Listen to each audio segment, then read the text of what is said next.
Hello friends, welcome to Soma's sweet kitchen. আজ আমি আপনাদের সামনে মাটন কারি বানিয়ে দেখাবো।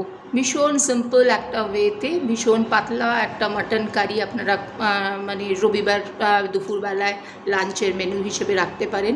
সুন্দর ভালোভাবে খেতে পারবেন, খুব বেশি রিচ হবে না, সেই রকম আমি একটা অতি সিম্পল মাটন কারি করে দেখাবো। আপনারা একটুখানি যদি দেখেন এবং রেসিপিটা আপনাদের যদি ভালো লাগে তাহলে আপনারা নিশ্চয়ই বাড়িতে একবার ট্রাই করবেন। তো এর জন্য আমি একটুখানি মাটন কারি, যেহেতু আমি একটুখানি আলুও কেটে নিয়েছি। আলু দিলে ভালো লাগে মাটনে, ভাতের সঙ্গে আলুটা খুবই ভালো যায়। ওই জন্য আলুটা আমি প্রথমে কি করব, একটুখানি ফ্রাই করে নেব। আর এখানে দেখুন, আমি ওই জন্য মাটনও নিয়ে রেখেছি। মাটনটাকে অলরেডি দই দিয়ে একটু ম্যারিনেট করে রেখেছি হাফ অ্যান আওয়ার। তো পেঁয়াজ কেটে নিয়েছি, আদা রসুন পেস্ট, তার সঙ্গে একটু টমেটো আর একটু দুটো শুকনো লঙ্কাও পেস্ট করে নিয়েছি, ঠিক আছে। আর আমি এখন, যেহেতু আপনারা জানেনই আমি অনেক দিন থেকেই এই চ্যানেলটা চালাচ্ছি, আমার যেহেতু ছেলে হায়দ্রাবাদে থাকে, আমি এখন হায়দ্রাবাদ থেকে করছি, তাই আমার ইনগ্রেডিয়েন্টস অত হয়তো নেই, তাই জন্যই আপনাদের খুব সিম্পল একটা জিনিস করে দেখাচ্ছি। তো আমি যেভাবে এখানে করব, আমার অত কিছু গ্যাস ওভেনও নেই, আমি ইন্ডাকশানে আপনাদের করে দেখাচ্ছি। এটা দেখবেন আপনারাও যদি কখনো এরকম ইন্ডাকশানে করেন তো খুবই ভালো হবে জিনিসটা। তো আপনারা দেখুন আমি কিভাবে করি। প্রথমে আমি একটুখানি আলুটাকে ফ্রাই করে নেব। আরেকটা জিনিস হচ্ছে, আমাদের যখনই আমরা কিছু ওই আলু ফ্রাই করব, তখন আমি আগেও আপনাদের বলেছি একটু অল্প নুন দিয়ে দেবেন, তাহলে আলুটা খুব সুন্দর করে ফ্রাই হয় আর আলুটার মধ্যেই নুনটাও ঢুকে যায়, তো আরও টেস্টটা বেড়ে যায় আলু। তো যখনই আপনারা এরকম কিছু জিনিসে আলুটা দেবেন, অ্যাড করবেন, তো আলুটা একটুখানি আগে ফ্রাই করে নেবেন অল্প নুন দিয়ে, টেস্টটা অনেকটা বেড়ে যাবে।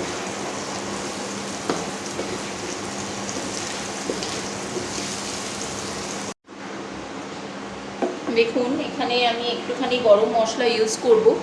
তো হায়দ্রাবাদ যেহেতু, ওরা হায়দ্রাবাদে গরম মশলা, আমরা নর্মালি লবঙ্গ, এলাচ আর দারচিনি দিই নর্মালি যে গরম মশলা, তার সঙ্গে এরা এখানে সাজিরেটাও দিয়েছে, তো আমরা সেটাকেই ইউজ করছি।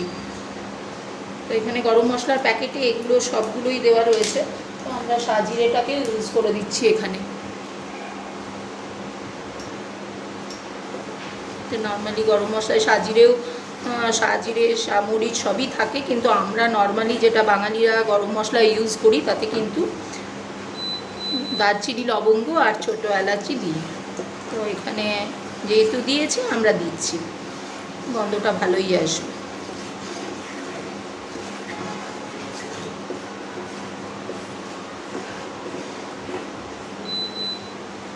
বাড়িয়ে দিলাম একটুখানি ফ্লেমটাকে,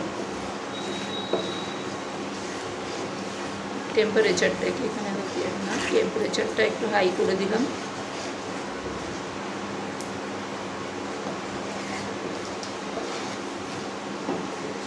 এবার এর মধ্যে আমি পেঁয়াজটাকে দিয়ে দেব। পেঁয়াজটাকে আমি কুচি করে রেখেছি, এখানে আমি 3টে পেঁয়াজ আমি ইউজ করেছি, খুব বড়ও নয় আবার খুব ছোটও নয়।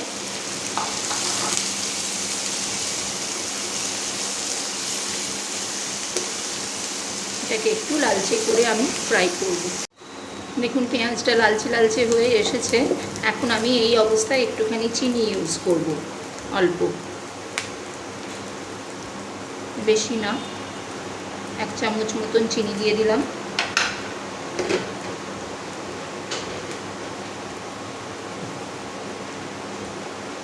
চিনিটা দিলে টেস্টটা একটু বাড়ে।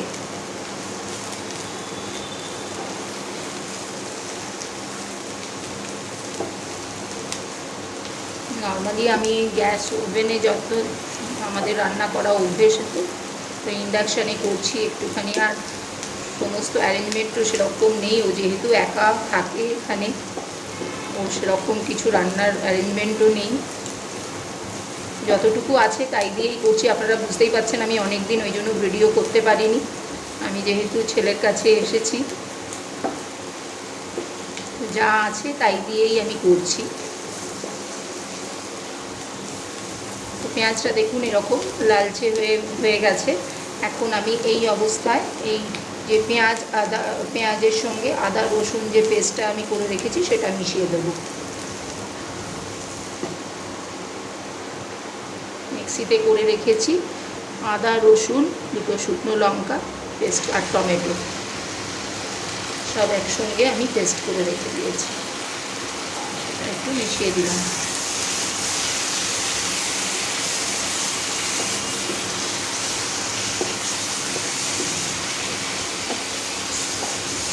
এটাকে ভালো করে এখন কষতে হবে। তেলটা ছাড়া ছাড়া হলে তবেই আমি কিন্তু এর মধ্যে মাটনটা মেশাতে পারবো। আমি এখন এটার সঙ্গে একটুখানি ধনে গুঁড়ো মিশিয়ে দিচ্ছি, 1 চামচ মতন, 1.5 চামচ মতন আমি ধনে গুঁড়ো দিলাম।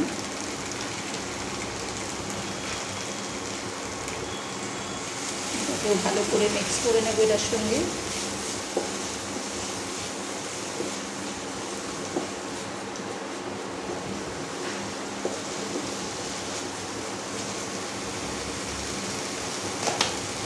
আর দেব হলুদ গুঁড়ো,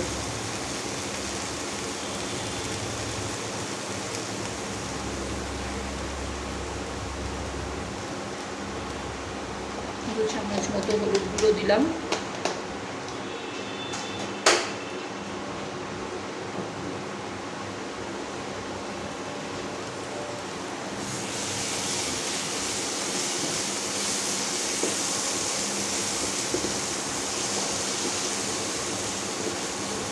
খুব সুন্দর একটা গন্ধ আসছে। ভালো করে কষতে হবে যতক্ষণ না তেলটা ছেড়ে ছেড়ে আসে। আমার তেলটা অলরেডি একটু একটু ছাড়তে শুরু করেছে, তো আমাকে একটুখানি ভালো করে কষতে হবে, নাহলে মশলাগুলো থেকে কাঁচা গন্ধ বেরোবে। দেখুন আমার পুরো মশলাটা কিন্তু একদম সুন্দর করে একদম কষা হয়ে গেছে। এর থেকে কিন্তু আর কোনো মানে কাঁচা মশলা গন্ধ বেরোবার কোনো চান্স নেই। খুব সুন্দর করে মশলাটা দেখুন তেলটা পুরোটা ছেড়ে গেছে। এই অবস্থায় আমি কিন্তু এবার মাটনটা দেব। মাটনটাতে আপনাদের আগেই বললাম একটু দই মিশিয়ে, এখানে 1/2 কিলো মাটন আছে। তো এখানকার মাটন এত ভালো, এত সুন্দর, অ্যালিসিয়াস থেকে কিনেছি। যেহেতু আমাদের কিন্তু যেমন কলকাতা বা জলপাইগুড়িতে আমরা কি করি, নর্মাল দোকান থেকে গিয়ে মাটন কিনি, এখানে কোথাও সেরকম শপ আমরা দেখিনি, তাই আমরা অর্ডার করলাম লেসিয়াস থেকে। তো সুন্দর প্যাকেট মাটন প্যাকেটে করে দিয়ে গেল। এত সুন্দর ফ্রেশ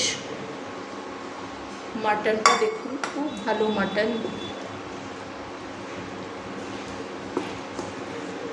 যে কোনো জিনিস আপনি অর্ডার করলেই বাড়িতে চলে আসে, ওই জন্য রান্না করতেও খুব ভালো লাগে।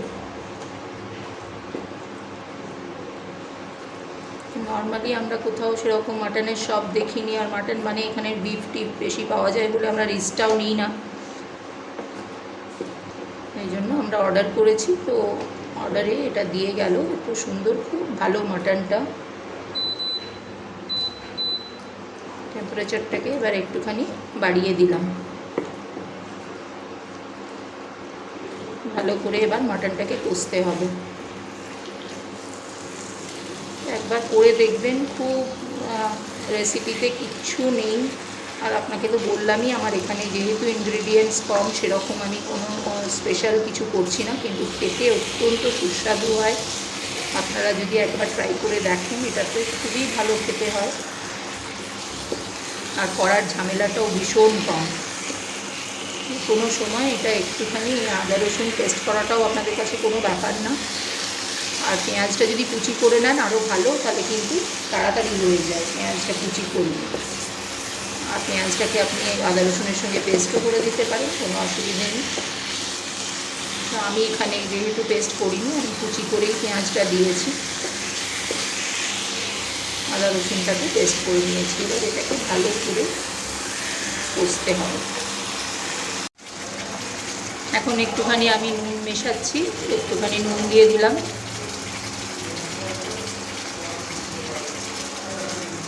আপনাদের স্বাদ মতো নুন দেবেন। আমি যেহেতু এটা কারি করবো, নুনটা একটু বেশিই লাগবে এবং আলু থাকবে এর সঙ্গে। ভালো করে কিন্তু কষাতে হবে এটাকে। এখনও অনেক জল আছে, জল বেরোচ্ছে, দই দিয়েছি যেহেতু, তো দই টই আছে বলে এখানে জলটা অনেকটাই বেরোবে যতক্ষণ না ভালো করে কষবে। মাটন কিন্তু যত ভালো করে কষবেন তত কিন্তু তার টেস্ট বেরোবে, এই জন্য কষাটা কিন্তু ভীষণ ইম্পর্টেন্ট এখানে। এখন আমি একটুখানি এতে গরম মশলা, গুঁড়ো মশলা আমি ইউজ করছি, তাহলে একটু টেস্টটা বাড়বে। 1.5 চামচ মতো গরম মশলা গুঁড়ো দিলাম, যেহেতু আমি গরম মশলা ফোড়নও দিয়েছিলাম প্রথমে, তো বেশি দেবো না, খুব বেশি রিচও করবো না। আমি আপনাদের আগেই বলেছি এটা ভীষণ হেলদি টাইপের হবে আর কম মশলাযুক্ত হবে, খেতেও ভালো লাগবে। আপনারা এটা অতি অবশ্যই বাড়িতে ট্রাই করতে পারেন, যে কোনো সানডে স্যাটারডে দুপুরে লাঞ্চে ভাত দিয়ে খাওয়ার জন্য। যেহেতু আমি আলু এখানে ইউজ করছি, আলু দিয়ে খুবই ভালো লাগবে খেতে। একবার করে দেখবেন, ভীষণ সিম্পল রেসিপি।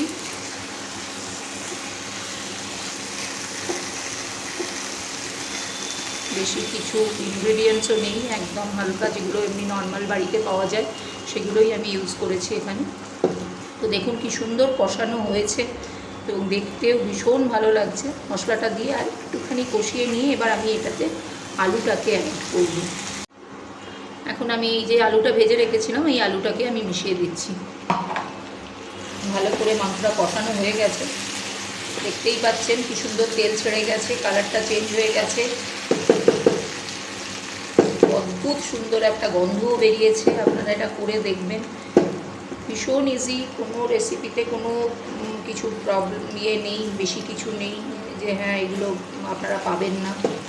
অত্যন্ত মিনিমাম ইনগ্রিডিয়েন্টস দিয়ে কীভাবে হয় সেটাই আমি করে দেখিয়েছি আপনাকে। যেহেতু আমি বারবার বলছি আমার কাছেই সেরকম নেই কিছু, এই জন্যই আমি এই রেসিপিটাকে ট্রাই করলাম। যেহেতু এখানে আমার নর্মাল জায়গায়, আমার নিজের জায়গায় এগুলো অনেক কিছু থাকে, কিন্তু এখানে যেহেতু আপনাকে বারবার বলছি ছেলের কাছে এসেছি, সব অত কিছু নেই, ও যেহেতু রান্না করে না, ওর কাছে সব কিছু ইয়ে নেই, তো যতটুকু মিনিমাম জিনিস দিয়েই করা যায় তাই করে দেখালাম। খেতে অত্যন্ত ভালো হবে।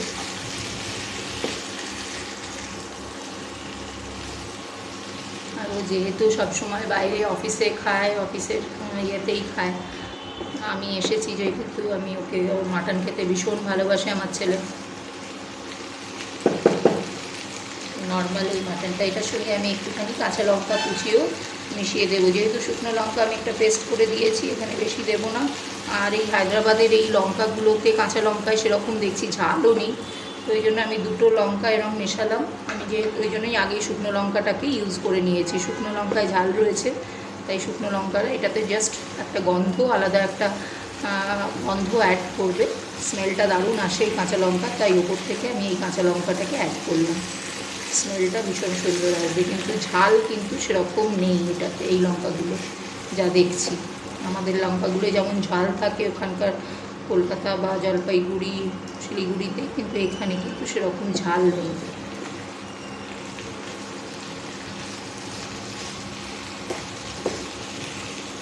আর একটা জিনিস আমি এখানে ইউজ করব, সেটা হচ্ছে ওপর থেকে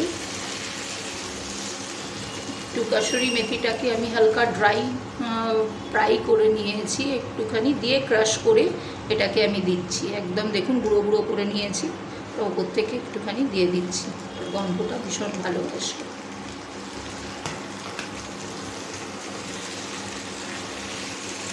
আমি এটা আগেই মেশাচ্ছি, অনেকে আপনারা পরে মেশান, কিন্তু আমি একটুখানি আগে মিশিয়ে একটুখানি কষিয়ে নিচ্ছি এটার সঙ্গে, তারপরে আমি জল দেব। অনেকে আপনারা পরেও দেন, কিন্তু আমার আগে দিলেই মনে হয় গন্ধটা বেটার হয়। যার যেরকম, আপনাদের যদি মনে হয় পরে দেবেন তো দিতে পারেন, আমি একটু অল্প আগে দিই, দিয়ে আমি জলটা ঢেলে দিই, গন্ধটা ভালো আসে। দেখুন সুন্দরভাবে কষানো হয়ে গেছে, এবার আমি কিন্তু জল দিয়ে দেবো এটার মধ্যে।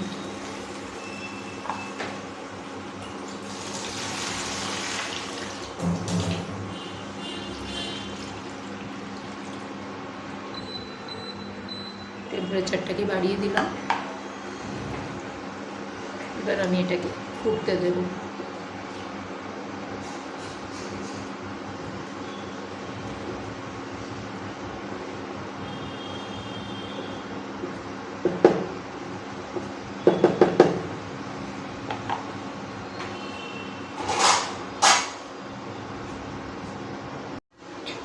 দেখুন আমার পুরো মাটন কারি একদম কিন্তু রেডি হয়ে গেছে।